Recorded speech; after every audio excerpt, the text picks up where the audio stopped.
All right, let's jump right in, shall we? Today, we are taking a deep dive into South Africa's Klein Karoo wine region. Stunning mountain ranges, fertile valleys, and wines you won't find anywhere else. Plus, we'll uncover some fascinating stories along the way. Like, did you know there's a region with special zebras?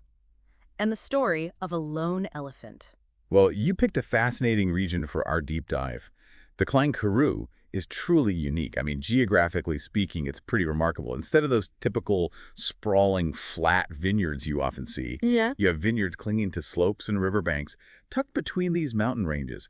It's almost as if the vineyards themselves are sculpted into the landscape. Yeah, our main source this time is focused on the Klein Karoo wine route. And just from the pictures alone, I'm already intrigued. It really doesn't look like any wine region I've ever seen. Oh, absolutely. And all of that plays directly into what makes these wines so special. The terrain, the altitude, the climate, it all creates what we call the terroir. And that's what gives the wine its distinct character. Now, you mentioned the climate. Does the mountainous terrain actually affect how the grapes grow? It definitely does. Those slopes, for example, they provide fantastic drainage. And because of the varying altitudes, you get these microclimates.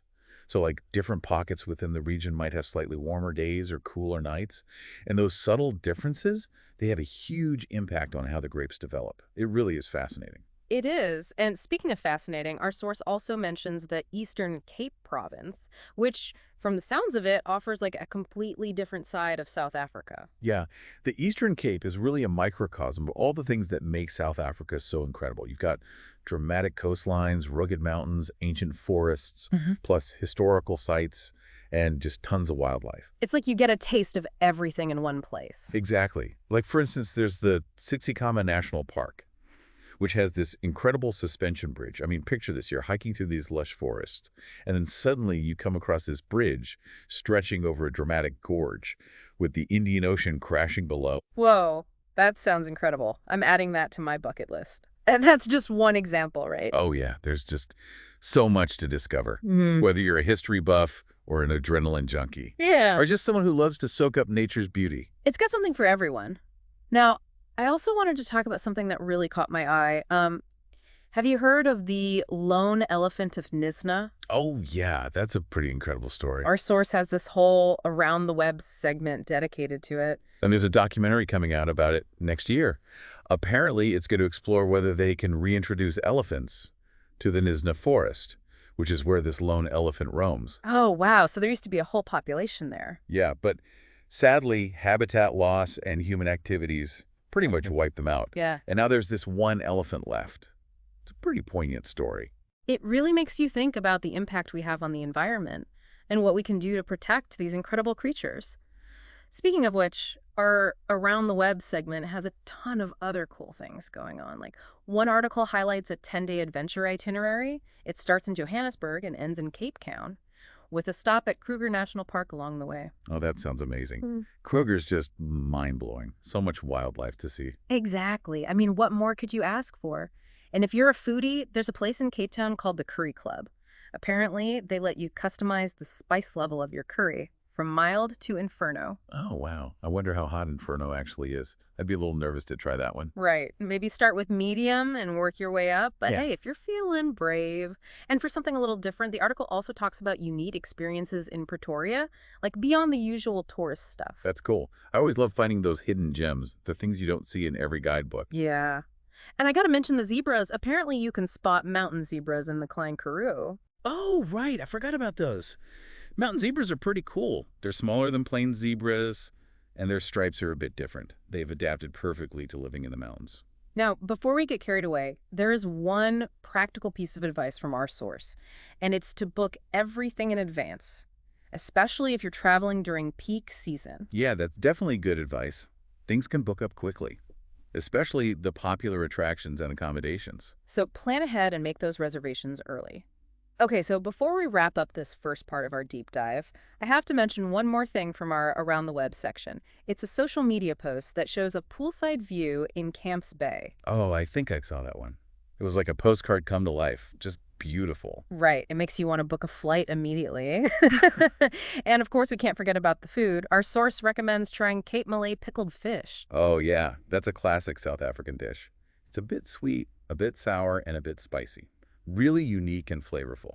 So there you have it. The Klein Karoo is a region of stunning contrast and incredible experiences, and we've just scratched the surface. There's so much more to explore. I'm excited to dive even deeper. Okay, so we've established that the Klein Karoo has tons to offer, Hmm. but for those of us who are, really into wine, what makes this wine route so special? Well, one thing that sets it apart is the focus on lesser-known varietals.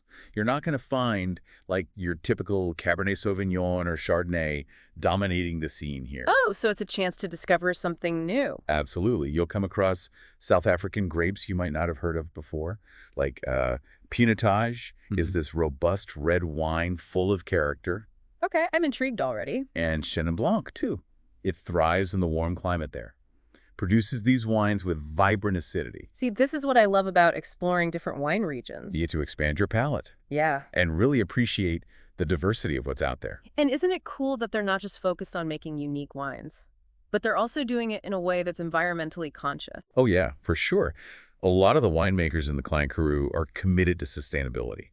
They're using, like, water conservation methods, organic farming practices, that kind of thing. So it's about preserving the land for future generations. Exactly. They understand that the health of the ecosystem is crucial, not just for the vines, but for the entire region. Which brings us back to that suspension bridge. I'm still thinking about that. Oh, yeah. Tsitsikamma National Park. It's truly magical. Can you describe it again? I want to try and picture it.